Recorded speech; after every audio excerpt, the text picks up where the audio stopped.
Olá, boa noite. Boa noite. Pela primeira vez, um presidente é denunciado por corrupção no exercício do cargo. Agora, o STF precisa do aval da Câmara dos Deputados para processar Michel Temer. Relatório da Polícia Federal diz que o presidente atrapalhou a investigação e incitou pagamentos à Cunha. Em cerimônia no Planalto, Temer diz que o país está na rota de superação e nada destruirá o governo. Juiz Sérgio Moro condena o ex-ministro Antônio Palocci a 12 anos e 2 meses de prisão. O petista foi condenado pelos crimes de corrupção e lavagem de dinheiro. Você acompanha essas e outras notícias após o intervalo. Até já! O motorista que atropelou um grupo de skatistas na Rua Augusta, região central de São Paulo, se apresentou à polícia. O servidor público José Iriovaldo Ferreira prestou depoimento por 3 horas e foi liberado. Ele disse que acelerou o carro por medo de ser atacado. Ontem ele atingiu pelo menos 5 pessoas que participavam de um evento em comemoração ao Dia Mundial do Skate. José Iriovaldo, de 55 anos, chegou por volta do meio-dia ao 4º Distrito Policial da Consolação, na região central de São Paulo. Em depoimento, ele disse que entrou na Rua Augusta por engano e acabou atropelando um skatista. Ele apavorou-se porque o carro todo começou a ser apedrejado e ele estava com a mãe dele no veículo e mais um amigo, a mãe já com idade, 80 e poucos anos. Os vidros e o carro começou a receber amalgamentos, os vidros quebrados, e ele ficou com medo de parar e ser linchado. No depoimento, o motorista também falou que a Rua Augusta não estava devidamente interditada para os carros quando ele passou pelo local. Em nota, porém, a CET informa que já tinham sido feitos bloqueios na região desde as 9 horas da manhã de domingo, portanto, 1 hora antes do atropelamento. O grupo de skatistas descia a Rua Augusta no sentido centro quando ele avançou com o carro. Segundo testemunhas, 5 skatistas foram atropelados. Já a polícia fala em 2 feridos. Um participante fraturou a perna, mas já teve alta do hospital. O evento Go Skate Day começou na Avenida Paulista e acontece desde 2009, em homenagem ao Dia Mundial do Skate. O Bruno estava no meio da confusão e por pouco não foi atingido. Então foi tudo bem rápido, né? Porque como tinha muita gente na frente, você não conseguia ver muitos metros na frente. Quando eu vi o carro, ele já devia estar uns 7, 8 metros de distância. Então deu tempo só de eu tirar o skate de lado, né, desviar. E eu vi só o motorista, eu realmente não vi se tinha mais gente dentro, se não tinha. O carro já estava bem destruído. Klaus é presidente de uma associação que trabalha com a divulgação do esporte. Ele também quase foi atropelado. A hora que nós vimos o carro, ele já vinha com uma pessoa pendurada no para-brisa, atropelando mais 2 garotos e o carro vindo para cima da gente. O que deu tempo de fazer foi pular do skate praticamente, se jogar para o lado e o carro passar atropelando todo mundo. E novas imagens de câmeras de segurança mostram um skatista atacando o carro do motorista responsável pelos atropelamentos na Rua Augusta antes do evento. Nas imagens é possível ver o veículo junto a outros carros circulando em um ponto da via que não estava interditado. Logo depois, as câmeras mostram uma pessoa correndo atrás do veículo e jogando um skate na traseira do carro. Nesse momento, outros participantes do evento também correm na direção do carro que avança sobre os skatistas que desciam a rua. A polícia afirmou que vai pedir explicações à CET sobre como foi montada a sinalização durante a interdição da Rua Augusta. Segundo o delegado responsável pelo caso, o motorista vai responder por expor outras pessoas ao perigo e omitir socorro, direção perigosa e fuga do local do acidente. Juiz Sérgio Moro condena o ex-ministro Antônio Palocci do PT a 12 anos e 2 meses de prisão. Palocci foi condenado pelos crimes de corrupção passiva e lavagem de dinheiro. Moro entendeu que o ex-ministro dos governos Lula e Dilma negociou propinas com a Odebrecht, que assim conseguiu ser beneficiada em contratos com a Petrobras. Na sentença, o juiz afirmou que se trata de macrocorrupção, envolvendo conta corrente de propinas entre a Odebrecht e agentes do PT. De acordo com o processo, foram repassados 130 milhões de reais, a maior parte administrada por Antônio Palocci, ex-ministro da Fazenda do governo Lula e da Casa Civil de Dilma. De acordo com o Ministério Público, do total repassado, 10 milhões de dólares foram para os marqueteiros Mônica Moura e João Santana, que atuaram em campanhas eleitorais do PT. Moro concluiu ainda que o codinome italiano citado em planilhas da empreiteira é Palocci. Ele se baseou em declarações de testemunhas, réus e mensagens eletrônicas entre executivos da Odebrecht e anotações da agenda de Marcelo Odebrecht. Em depoimento, Palocci negou o apelido. Ao condenar o petista, Moro disse ainda que as declarações de Palocci sobre colaboração soaram como ameaça. Em abril, quando prestou depoimento, o ex-ministro afirmou que se colocava à disposição para apresentar fatos, nomes, endereços e operações realizadas que, segundo ele, poderiam render mais um ano de trabalho para a Lava Jato.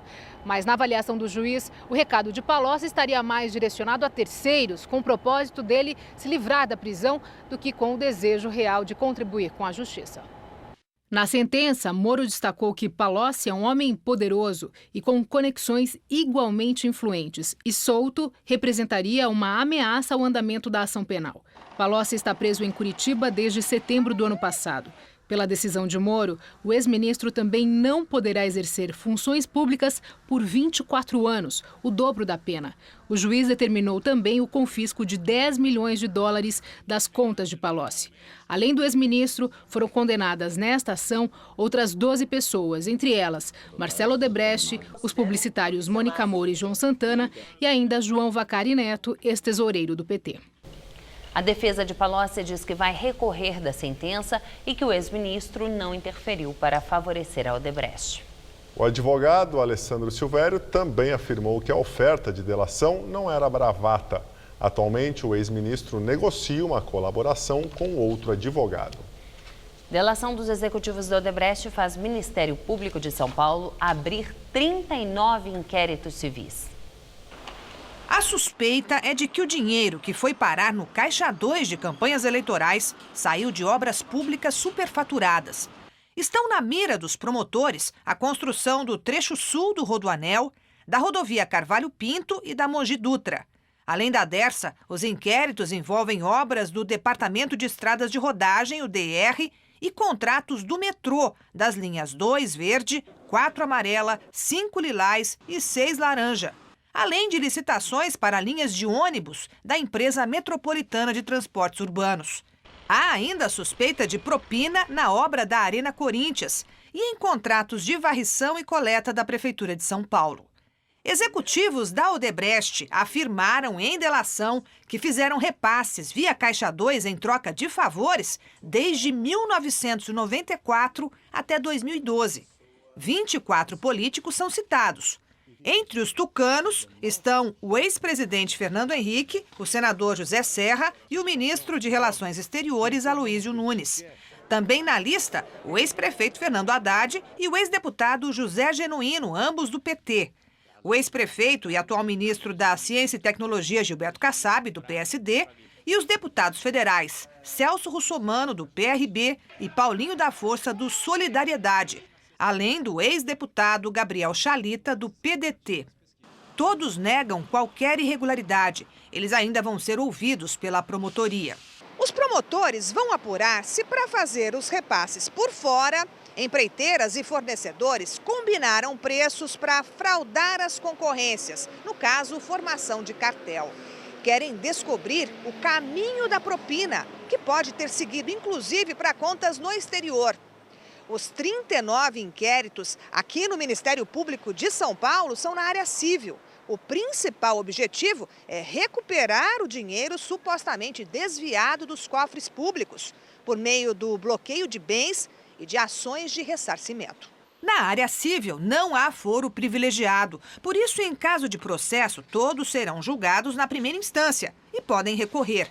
As provas obtidas pela Procuradoria-Geral da República, a partir das delações da Odebrecht, foram divulgadas em abril pelo ministro Edson Fachin, relator da Lava Jato. O Ministério Público paulista aguarda o envio dos documentos. Procurador-Geral da República, Rodrigo Janot, apresentou denúncia contra o presidente Michel Temer no caso JBS Friboi. Ele cobra o pagamento de 10 milhões de reais em multa por danos morais coletivos. Temer foi denunciado pelo crime de corrupção passiva e está relacionado ao pagamento feito por Joesley Batista a Rodrigo Rocha Loures, que também foi denunciado. O ex-assessor de Temer e suplente de deputado federal foi flagrado recebendo uma mala com R$500 mil de propina. Segundo Rodrigo Janot, o montante seria destinado a Temer. Em troca, o governo beneficiaria o grupo frigorífico. A denúncia foi protocolada no Supremo Tribunal Federal. Agora, para o STF processar o presidente da República, precisa do aval da Câmara dos Deputados. É a primeira vez na história que um presidente é denunciado por corrupção no exercício do cargo. Temer também pode ser denunciado por obstrução à justiça, organização criminosa e prevaricação, quando um funcionário público deixa de cumprir suas funções para satisfazer interesses pessoais. A estratégia do procurador-geral seria apresentar uma denúncia para cada crime. A Câmara dos Deputados teria então de realizar várias votações, aumentando ainda mais o desgaste político de Temer. Para derrubar as denúncias na Câmara, o PMDBista precisa do apoio de pelo menos 172 dos 513 deputados. O Planalto tem pressa na votação. O presidente da Câmara e aliado de Temer, Rodrigo Maia, do DEM, já disse que quer votar a denúncia o quanto antes e, se for preciso, pode adiar o recesso parlamentar de julho. Hoje, em cerimônia no Palácio do Planalto, ao sancionar a lei que permite aos comerciantes cobrarem preços diferentes para um mesmo produto, dependendo da forma do pagamento, Temer disse que o governo está na rota da superação e nada o destruirá. O Brasil está nos trilhos, no caminho da responsabilidade e na rota da superação. Portanto, meus amigos, senhores e senhoras, que ninguém duvide, nossa agenda de modernização do Brasil é a mais ambiciosa de muito tempo. Tem sido implementada com disciplina, com tenacidade, com sentido de missão. Não há plano B, há que seguir adiante. Portanto, nada nos destruirá, nem a mim, nem os nossos ministros. Só após a decisão positiva da Câmara é que a denúncia de Janot será analisada pelos 11 ministros do STF. A partir da denúncia entregue ao Supremo pelo procurador-geral Rodrigo Janot, o relator da Lava Jato, o ministro Edson Fachin, deve decidir quando envia o documento contra Michel Temer para a Câmara dos Deputados. Com a notificação do Parlamento, o presidente da República tem 10 sessões do plenário para enviar os argumentos de defesa dele para os deputados. Na sequência, o processo vai para a Comissão de Constituição e Justiça da Casa, que tem prazo de até 5 sessões para votar um parecer e enviar ao plenário. Para que o processo seja aberto, ao menos 342 deputados precisam votar pela aceitação da denúncia. A partir daí, o inquérito vai a voto entre os 11 ministros do Supremo, que dão a palavra final sobre a abertura da ação penal. Se isso acontecer, o presidente fica afastado por até 180 dias para que o processo seja julgado pela Suprema Corte. Nesse período, o presidente da Câmara, Rodrigo Maia, do DEM, assume interinamente a presidência da República. Caso Temer seja condenado pelo Supremo ao final do prazo, Maia assume a presidência de fato e tem 90 dias para convocar novas eleições para presidente, como manda a Constituição. Se a Câmara não aprovar a denúncia, o STF fica impedido de abrir processo até que Michel Temer deixe a presidência em 31 de dezembro de 2018 e perca a imunidade. Instantes após ser denunciado por corrupção passiva pelo Procurador-Geral da República, o presidente Michel Temer se reuniu emergencialmente no gabinete presidencial com a advogada-geral da União, Grace Mendonça, o ministro Moreira Franco, da Secretaria-Geral da Presidência, e advogados que cuidam da defesa dele no Supremo Tribunal Federal. Mas até agora o Palácio do Planalto não se manifestou oficialmente sobre a denúncia contra o presidente. Agora o comentário de Josias de Souza, direto de Brasília. Ele fala da denúncia apresentada por Rodrigo Janot hoje contra Temer por corrupção passiva. Vai começar tudo de novo. A exemplo do que fez com Dilma Rousseff, a Câmara terá que decidir se autoriza ou não a abertura de processo contra Michel Temer. A diferença é que Dilma foi acusada de crime de responsabilidade. Temer responderá por crime comum, corrupção passiva. Coube ao Senado condenar Dilma, enviando-a para casa mais cedo. Temer será julgado, se os deputados permitirem, pelo Supremo Tribunal Federal. O presidente declarou que seu governo toca reformas modernizadoras e que não há nenhum plano B. Em timbre desafiador, Temer disse: nada nos destruirá, nem a mim, nem aos meus ministros. Está claro que Temer fará o que for necessário para se salvar. Resta saber se haverá em Brasília quem queira salvar o país. Ao ensaiar a tese de que as reformas se sobrepõem à imoralidade, Temer, no fundo, está pedindo ao brasileiro que faça como ele, se finja de bobo, pelo bem da modernização da CLT e da Previdência Social. Boa noite. O Procurador-Geral da República, Rodrigo Janot, pediu que seja aberto um novo inquérito contra Michel Temer. Janot pede que Temer e Rodrigo Rocha Loures sejam investigados pelo que chamou de decreto de portos. Há conversas gravadas em que o ex-assessor de Temer, Loures, e o próprio presidente falam da edição de decreto que trataria da exploração de portos. Janot solicitou também o depoimento de 3 pessoas: Antônio Celso Greco, dono da empresa Rodrimar, João Batista Lima, coronel aposentado e amigo de Temer, e José Yunes, ex-assessor especial da presidência de Temer. Na denúncia, Janot afirmou que Temer ludibriou os cidadãos brasileiros e, sobretudo, os eleitores que escolheram a chapa dele para o cargo político. E a Polícia Federal enviou ao Supremo o relatório final da investigação sobre o presidente Michel Temer. O documento contém conclusões a partir da delação de empresários da JBS Friboi contra o presidente. A Polícia Federal afirma que Temer atuou para embaraçar as investigações e que o presidente também deixou de comunicar às autoridades suposta corrupção de membros do Judiciário e do Ministério Público. O relatório da Polícia Federal traz ainda que o presidente incitou pagamentos ilegítimos ao ex-presidente da Câmara, Eduardo Cunha, do PMDB. Segundo o piloto, avião que carregava mais de 650 quilos de cocaína decolou da fazenda arrendada por empresa do ministro da Agricultura, Blairo Maggi, e da família dele. O piloto e o copiloto da aeronave fugiram depois do pouso, mas foram presos no começo da noite de hoje. O avião teria decolado ontem da fazenda Itamaraty Norte, em Campo Novo do Parecis, no Mato Grosso, com destino a Santo Antônio do Leverger, município do mesmo estado. Interceptada por um caça da FAB na região de Aragarças, em Goiás, a aeronave só aterrissou na zona rural do município de Jussara, depois que a Força Aérea deu um tiro de aviso. Essas imagens registradas pelo grupo de radiopatrulha aérea da PM de Goiás mostram o bimotor que levava mais de 650 quilos de cocaína já em solo. O valor da carga ultrapassa 13 milhões de reais. Registrado em nome de Jason Moreira Souza, o avião está em situação regular junto à Agência Nacional de Aviação Civil, a ANAC. A fazenda Itamaraty Norte, de onde teria partido o bimotor, tem parte arrendada pela AMAGE, empresa que atua com commodities, navegação e energia elétrica, e pertence ao ministro da Agricultura, Blairo Maggi, e à família dele. Em nota, a AMAGE afirmou que a parte arrendada da fazenda Itamaraty conta com 11 pistas autorizadas para pouso eventual, apropriadas para a operação de aviões agrícolas, o que não demanda vigilância permanente, localizadas em pontos esparsos de 53 mil hectares de extensão. A empresa ainda disse que não tem qualquer ligação com a aeronave descrita pela FAB e não emitiu autorização para pouso ou decolagem em qualquer uma de suas pistas. Em sua conta no Twitter, o ministro Blairo Maggi diz que está acompanhando as investigações da FAB. E agora vamos ao comentário de política com José Neumann e Pinto.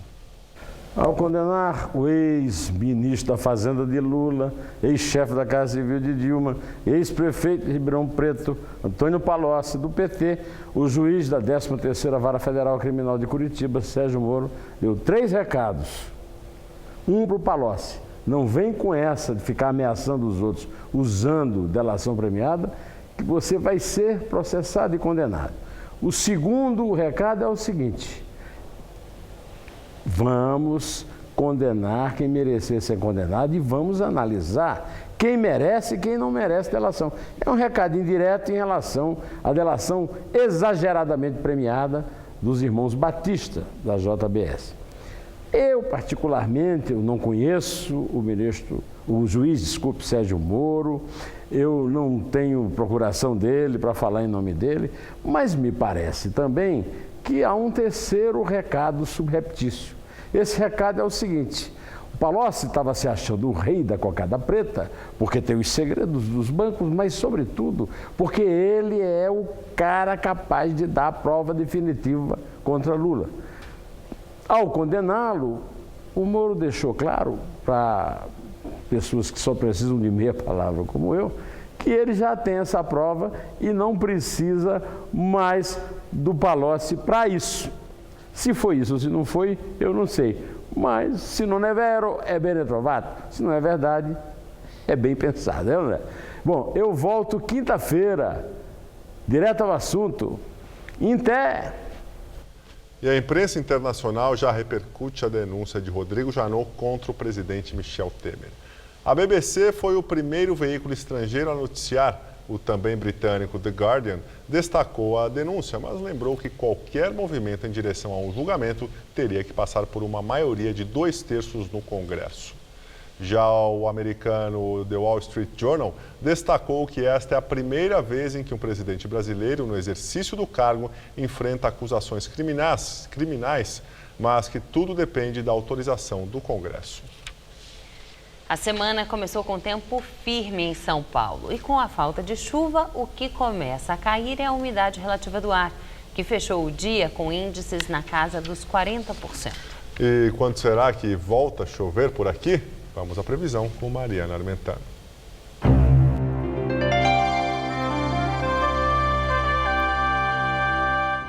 O tempo vai continuar ensolarado e seco ao longo dessa semana em todo o estado de São Paulo, inclusive aqui na capital. Mas as temperaturas ainda ficam amenas, viu? Nessa madrugada, mínima de 12 e máxima nessa terça-feira à tarde de 24 graus. Aí na quarta-feira a temperatura sobe um pouquinho, faz até 25 graus por aqui e se mantém nessa marca na quinta-feira à tarde. Nós ficamos por aqui. A edição de hoje pode ser vista no site do Jornal da Gazeta. Muito obrigado pela sua companhia. Tenha uma excelente semana, uma ótima noite. Até amanhã, Ju. Até amanhã, Gabriel. Uma boa noite para você. Fica agora com Rony Von. Para todos.